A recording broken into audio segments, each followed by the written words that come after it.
स्त्री के शरीर में वो जिसे लाओस से कह रहा है स्त्रीण रहस्य, उसे हमें समझना पड़ेगा, तो ही हम अस्तित्व में स्त्रीण रहस्य को समझ पाएंगे। और हमारी कठिनाई ज्यादा बढ़ जाती है क्योंकि सारी कोशिश जीवन को समझने की पुरुष ने की है, और सारी फिलॉसफीज, सारे दर्शन पुरुष ने निर्मित किए हैं। अब तक एक भी धर्म किसी स्त्री पैगंबर, स्त्री तीर्थंकर के आसपास निर्मित नहीं हुआ है, सब शास्त्र पुरुषों के हैं। इसलिए लाओत्से को साथी खोजना मुश्किल हो गया क्योंकि उसने स्त्रीण रहस्य की तारीफ की। पुरुष जो भी सोचेगा और जो भी करेगा, उसमें पुरुष जहां खड़ा है वहीं से सोचता है, और पुरुष को स्त्री कभी समझ में नहीं आ पाती। इसलिए पुरुष निरंतर अनुभव करता है कि स्त्री बेबूझ है, समथिंग मिस्टीरियस, कुछ है जो छूट जाता है। वो क्या है जो छूट जाता है? निश्चित ही पुरुष और स्त्री साथ साथ जीते हैं, पुरुष स्त्री से पैदा होता है, स्त्री के साथ जीता है, प्रेम करता है, जन्म पूरा जीवन बिताता है। फिर भी क्या है जो स्त्री के भीतर पुरुष के लिए अनजान और अपरिचित रह जाता है? वही अनजान और अपरिचित तत्व का नाम लाओस से कह रहा है फेमिनिन मिस्ट्री, घाटी का रहस्य, अंधकार का रहस्य, निषेध की खूबी। क्या है स्त्री के भीतर?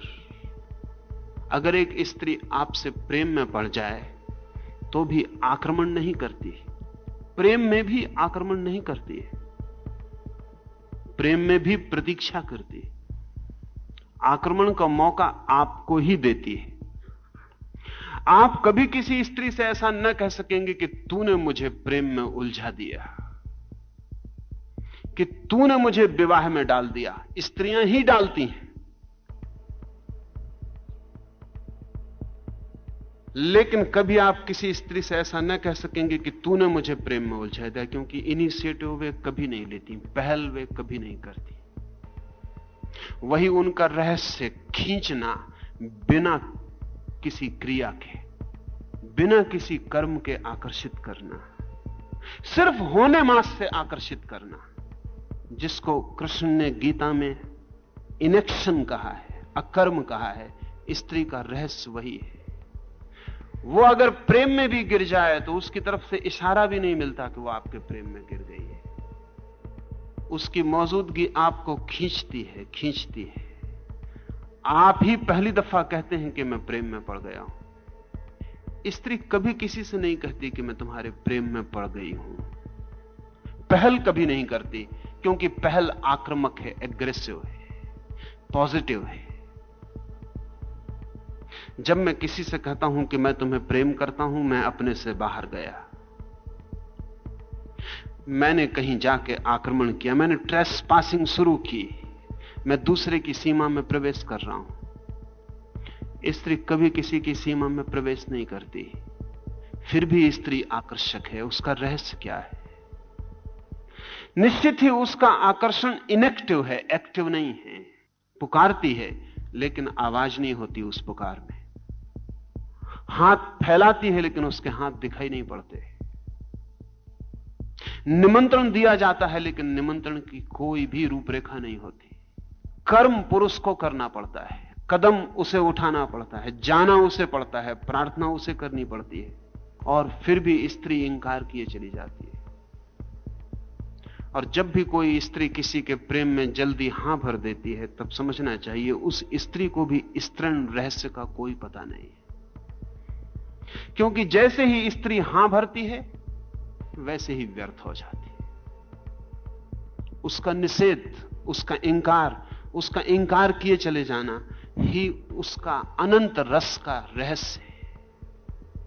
लेकिन उसकी नहीं कुछ ऐसी है जैसी नहीं पुरुष कभी नहीं बोल सकता, क्योंकि जब पुरुष बोलता है नहीं, कहता है नो, इट मीन्स नो, और जब स्त्री कहती नो, इट मीन्स यस। अगर स्त्री को नो ही कहना है तो वो नो भी नहीं कहेगी, क्योंकि उतना कहना भी बहुत ज्यादा कहना है। मुल्ला नसरुद्दीन एक युवती के प्रेम में पड़ गया है, बहुत परेशान, घर आके अपने पिता को कहा है, चिंतित उदास है, तो पिता ने पूछा है इतना चिंतित क्यों है नसरुद्दीन? नसरुद्दीन ने कहा कि मैं बड़ी मुश्किल में पड़ गया। जिस स्त्री के पीछे मैं 9 महीने से चक्कर लगा रहा हूं, आज उसने सब बात ही तोड़ दी। पिता ने कहा तू ना समझ, स्त्री जब कहे नहीं तो उसका अर्थ नहीं नहीं होता। नसरुद्दीन ने कहा वो तो मैं भी जानता हूं, लेकिन उसने नहीं नहीं कहा। उसने कहा कि तू कुत्ता। नहीं उसने कहा ही नहीं। अगर वो नहीं कहती तो अभी मैं और 9 वर्ष चक्कर लगा सकता था। उसने नहीं भी नहीं कहा है, उतना भी रास्ता नहीं छोड़ा है। स्त्री जब हां करती है तब वो पुरुष की भाषा बोल रही है। इसलिए स्त्री के मुंह से हां बहुत ही छोछा, उथला और गहरे अर्थों में अनैतिक मालूम पड़ता है, उतना भी आक्रमण है। स्त्री का सारा रहस्य और राज तो इसमें है, उसकी मिस्ट्री इसमें है कि वो नहीं कहती है और बुलाती है, नहीं बुलाती और निमंत्रण जाता है। अपनी ओर से कभी कोई कमिटमेंट स्त्री नहीं करती, सब कमिटमेंट पुरुष करता है, सब प्रतिबद्धताएं पुरुष की हैं। और इस भ्रांति में कोई पुरुष ना रहे कि स्त्री ने कुछ भी नहीं किया है। स्त्री ने बहुत कुछ किया है, लेकिन उसके करने का ढंग निषेधात्मक है, घाटी की तरह, अंधेरे की तरह। निषेध ही उसकी तरकीब है। दूर हटना ही पास आने का निमंत्रण है। उसकी बचने की कोशिश ही बुलावा है। यह फेमिनिन मिस्ट्री है।